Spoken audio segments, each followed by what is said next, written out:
রাতের বেলা যদি কোনো ব্যক্তি শোয়ার সময় 3টা আমল করে, এই আমলটা 3বার করে, 3বার পরে সূরা ইখলাস, সূরা ফালাক, সূরা নাস, কি বলেন না, সূরা ইখলাস, সূরা ফালাক, সূরা নাস 3বার পড়বে, 3বার পড়বে, 3বার 9 বার হবে।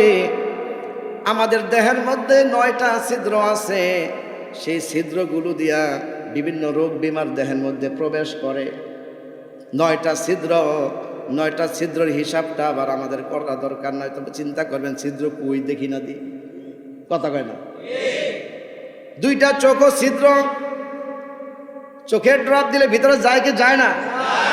বাহির থেকে ভিতরে যাওয়ার মতো যেটা আছে সেটা ছিদ্র, ভিতর থেকে যেটা বের হয় পানি সেটা ছিদ্র। চোখের মধ্যে 2টা ছিদ্র, 2টা নাক আছে, নাকটার মধ্যে 2টা ছিদ্র। কয়টা হইল রে বন্ধু? মুখের একটা ছিদ্র কয়টা? 2টা কানের ছিদ্র কয়টা?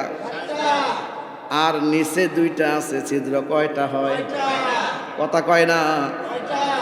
আমরা ছোট সময় দেখেছি সরিষা ভাঙ্গানের মেশিনের মধ্যে উপর দিয়া সরিষা দিলে সামনে দিয়া তেল বাইর হয়, পিছন দিয়া খৈল গুড় বাইর হয়। কথা কোন ঠিক কিনা?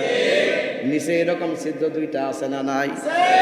এই 9টা ছিদ্রকে যদি কোনো ব্যক্তি বন্ধ করে ঘুমায়, তাহলে আজকে রাত্রে যদি বন্ধ করে ঘুমায়, আগামীকাল রাত্র পর্যন্ত দুনিয়ার কোনো রোগ বিমার এই ছিদ্রগুলো দিয়ে প্রবেশ করবে না। সুবহানাল্লাহ।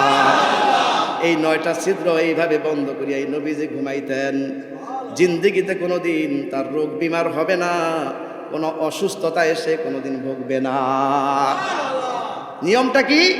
কিতাবের মধ্যে আসছে, হাত 2টাকে উঁচা করি না, সূরা ইখলাস তেলাওয়াত করবেন, সূরা ফালাক তেলাওয়াত করবেন, সূরা নাস তেলাওয়াত করে এইভাবে থুতু দিয়ে সুন্দরভাবে এইভাবে মাথা থেকে শুরু করে এইভাবে এইভাবে এইভাবে এইভাবে এইভাবে এইভাবে এইভাবে এইভাবে স্পর্শ করে এই ছিদ্রগুলো বন্ধ করে একবার হইল, আবার 3বার পড়বেন সূরা ইখলাস, সূরা ফালাক, সূরা নাস, এইভাবে আবার এইভাবে বন্ধ করে আবার এইভাবে 3বার, আরেকবার এইভাবে 3বার যখন করবেন, 3 3 কয়বার?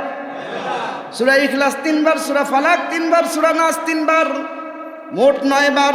এইভাবে আমল করে যখন ঘুমাইবেন 9টা ছিদ্র বন্ধ হয়ে যাবে। আগামীকাল রাত্র পর্যন্ত আল্লাহ তাআলা সমস্ত রোগ বিমার থেকে আপনাকে হেফাজতে রাখবে।